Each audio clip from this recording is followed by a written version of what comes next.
Hi friends, ಎಲ್ಲರೂ ಹೇಗಿದ್ದೀರಾ? I hope ಎಲ್ಲರೂ ಚೆನ್ನಾಗಿದ್ದೀರಾ ಅಂತ ಅಂದ್ಕೊತೀನಿ. ನಾನಿವತ್ತು ಈ ಥರ ಬದನೆಕಾಯಿ ತೊಗೊಂಡು ಯಾವ ಥರ ಗ್ರೇವಿ ಮಾಡೋದು ಅಂತ ತೋರಿಸ್ತಾ ಇದ್ದೀನಿ. ಗ್ರೇವಿ ಅಥವಾ ಪಲ್ಯ ಎರಡರಲ್ಲಿ ಯಾವುದಾದ್ರೂ ಮಾಡ್ಕೊಬೋದು. ಇದು ರೈಸ್ಗೂ ಚೆನ್ನಾಗಿರುತ್ತೆ ಮತ್ತು ಚಪಾತಿ, ಅಕ್ಕಿ ರೊಟ್ಟಿ ಎಲ್ಲದಕ್ಕೂ ತುಂಬ ಚೆನ್ನಾಗಿರುತ್ತೆ. ಹೇಗೆ ಮಾಡೋದು ತೋರಿಸ್ತೀನಿ ಬನ್ನಿ. ಈ ಥರ ಸಣ್ಣದಾಗಿ ಚಿಕ್ಕದಾಗಿ ಕಟ್ ಮಾಡ್ಕೊಬೇಕು. ಕಟ್ ಮಾಡಿಕೊಂಡು ನೀರಲ್ಲಿ ನೆನೆಸ್ಕೊಂಡು ಸ್ವಲ್ಪ ಉಪ್ಪು ಹಾಕೊಂಡು ಇಲ್ಲಾಂದರೆ ಬ್ಲ್ಯಾಕ್ ಹಾಕಬೇಕು. ಅದಕ್ಕೆ ನಾವು ಒಗ್ಗರಣೆಗೆ ಅಂತ ಹಸಿಮೆಣಸಿನ್ಕಾಯಿ, ಈರುಳ್ಳಿ, ಟೊಮೊಟೊ ಇಷ್ಟೂ ಹಾಕ್ಕೊಂಡು ಎಣ್ಣೆನ ಕಾಯಕ್ಕೆ ಇಟ್ಕೊಂಡು ಎಣ್ಣೆಗೆ ಸಾಸಿವೆ ಮತ್ತು ಜೀರಿಗೆ ಎರಡನ್ನೂ ಹಾಕ್ಬಿಟ್ಟು ಚಿಟಪಟ ಅಂದಮೇಲೆ ನಾವು ಇದಕ್ಕೆ ಕರಿಬೇವು ಆ್ಯಡ್ ಮಾಡೋಣ. ಕರಿಬೇವು ಆದಮೇಲೆ ಫ್ರೆಂಡ್ಸ್, ಇದು ಬದನೆಕಾಯಿ ಗ್ರೇವಿಗೆ ಆಯಿಲ್ ಸ್ವಲ್ಪ ಜಾಸ್ತಿ ಹಾಕಬೇಕು. ಚಿಲ್ಲಿನೇ ಜಾಸ್ತಿ ಹಾಕಿದ್ದೀನಿ, ಗ್ರೀನ್ ಚಿಲ್ಲಿ ಯೂಸ್ ಮಾಡ್ತಿದ್ದೀನಲ್ವ, ಸೊ ಹಂಗಾಗಿ ನಾನು ಒಣಮೆಣಸಿನ್ಕಾಯಿ ಹಾಕೋಣ, ಹಸಿಮೆಣಸಿನ್ಕಾಯಿನೇ ಆ್ಯಡ್ ಮಾಡ್ತಾಯಿದ್ದೀನಿ. ಇದಕ್ಕೆ ಆಯಿಲ್ ಸ್ವಲ್ಪ ಜಾಸ್ತಿನೇ ಇರಬೇಕು, ಯಾಕೆಂದರೆ ಬದನೆಕಾಯಿ ಹಾಕಿದ ತಕ್ಷಣ ಫುಲ್ ಆಯಿಲೆಲ್ಲ ಹೀರ್ಕೊಂಡ್ಬಿಡುತ್ತೆ. ಸೊ ಹಾಗಾಗಿ ಆಯಿಲ್ ಸ್ವಲ್ಪ ಜಾಸ್ತಿ ಹಾಕಿದ್ರೆ ಒಳ್ಳೆಯದು. ಮತ್ತು ಅದಾದಮೇಲೆ ಇದೆಲ್ಲ ನೀಟಾಗಿ ಬೆಂದಾದಮೇಲೆ ಈರುಳ್ಳಿ ಹಾಕ್ಬಿಟ್ಟು ಈರುಳ್ಳಿ ಚೆನ್ನಾಗಿ ಫ್ರೈ ಆಗಬೇಕು. ಈರುಳ್ಳಿ ಚೆನ್ನಾಗಿ ಫ್ರೈ ಆಗಿಬಿಟ್ಟು ಬೇಕು ಅಂದರೆ ಸ್ವಲ್ಪ ಪಿಂಚ್ ಆಫ್ ಸಾಲ್ಟ್ನ ಆ್ಯಡ್ ಮಾಡ್ಕೊಳ್ಳಿ. ಆ್ಯಡ್ ಮಾಡ್ಕೊಂಡ್ಮೇಲೆ ಆಯಿಲಲ್ಲಿ ನೀಟಾಗಿ ಈರುಳ್ಳಿ ಇವಾಗ ಫ್ರೈ ಆಗಲಿ, ಸ್ವಲ್ಪ ಹಂಗೆ ಮಧ್ಯದಲ್ಲಿ ತಿರುಗಿಸ್ತಾ ಇರಿ, ಇಲ್ಲಾಂದರೆ ಸೀದೋಗ್ಬಿಡುತ್ತೆ. ಫ್ರೆಂಡ್ಸ್, ಈರುಳ್ಳಿ ಆಗಿದೆ. ಇವಾಗ ಸಣ್ಣಗಚ್ಚಿರೋ ಬದನೆಕಾಯಿ ಹಾಕ್ಬಿಡೋಣ.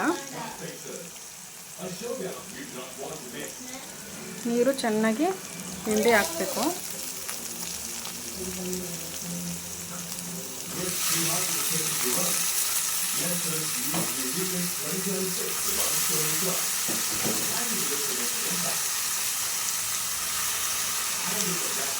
ಹೋಗೋದು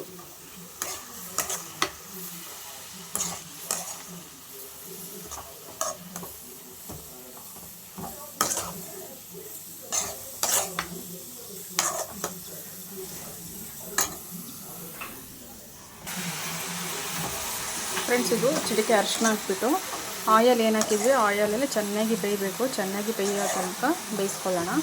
ಆಯಿಲಲ್ಲಿ ಚೆನ್ನಾಗಿ ಕುಕ್ಕಾದರೆ ಇದು ಟೇಸ್ಟ್ ಬರೋದು. ಕ್ಯಾಪ್ನ ಲಿಡ್ನ ಕ್ಲೋಸ್ ಮಾಡಿಬಿಟ್ಟು ಬೇಯಿಸ್ಕೊಳ್ಳೋಣ.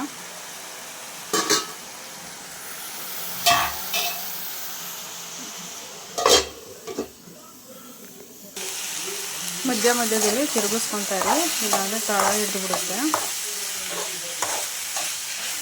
ನೋಡಿ, ಆಗ್ತಾಯಿದೆ. ನಾವು ಹಾಕಿದ ಎಣ್ಣೆ ಇಲ್ಲಿ ನೋಡಿ ಬಿಟ್ಕೋಬೇಕು. ಈ ಥರ ಬಿಟ್ಕೊಂಡ್ರೆ ಆಗಿದೆ ಅಂತ ಅರ್ಥ, ಚೆನ್ನಾಗಿ ಬೆಂದಿದೆ ಅಂತ.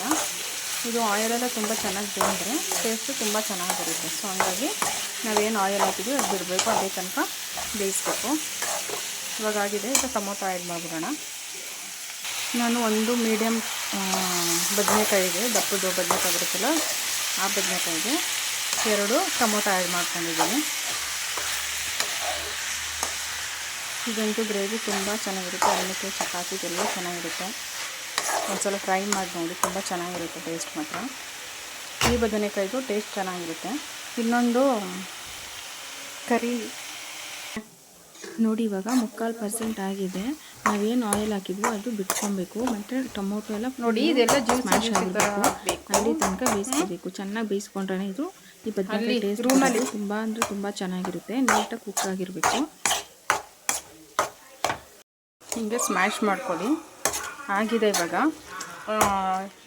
ಮುಚ್ಚಿಟ್ಟು ಬೇಯಿಸ್ತೀವಲ್ವ ಹಬೆಲಿ, ಸೊ ಅವಾಗ ಎಲ್ಲ ಮೆತ್ತಗಾಗಿರುತ್ತೆ. ಅವಾಗ ಒಂದು ಸ್ವಲ್ಪ ಹಿಂಗೆ ಮಾಡಿಕೊಂಡ್ರೆ, ಪ್ರೆಸ್ ಮಾಡಿಕೊಂಡ್ರೆ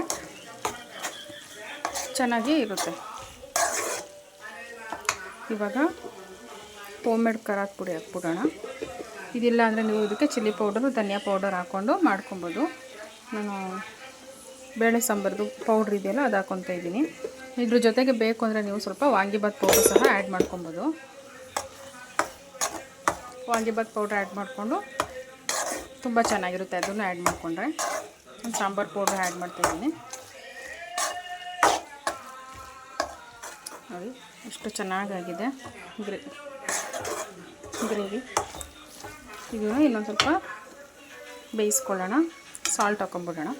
ನೋಡಿ, ಈ ಥರ ಆಯಿಲ್ ಬಿಟ್ಕೊಬೇಕು. ಈ ಥರ ಆಯಿಲ್ ಬಿಟ್ಕೊಂಡ್ರೆ ನೀಟಾಗಿ ಕುಕ್ ಆಗಿದೆ ಅಂತ ಅರ್ಥ.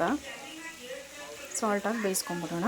ಸ್ವಲ್ಪ ಕೊತ್ತಂಬರಿ ಸೊಪ್ಪಿದ್ರೆ ಕೊತ್ತಂಬರಿ ಸೊಪ್ಪು ಆ್ಯಡ್ ಮಾಡ್ಕೊಳ್ಳಿ. ನಮ್ಮಲ್ಲಿ ಖಾಲಿಯಾಗಿದೆ, ಸೊ ಹಂಗಾಗಿ ಕೊತ್ತಂಬರಿ ಸೊಪ್ಪು ಹಾಕಿಲ್ಲ ನಾನು.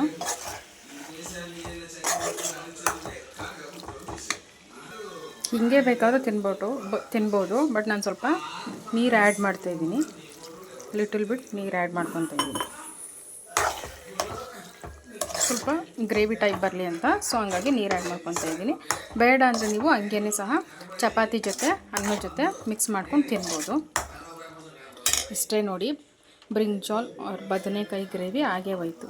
ಸ್ವಲ್ಪ ಒಂದು 2 ಮಿನಿಟ್ಸ್ ಬೇಯಿಸಿಟ್ಕೊಂಡ್ರೆ ಬದನೆಕಾಯಿ ಗ್ರೇವಿ ರೆಡಿ.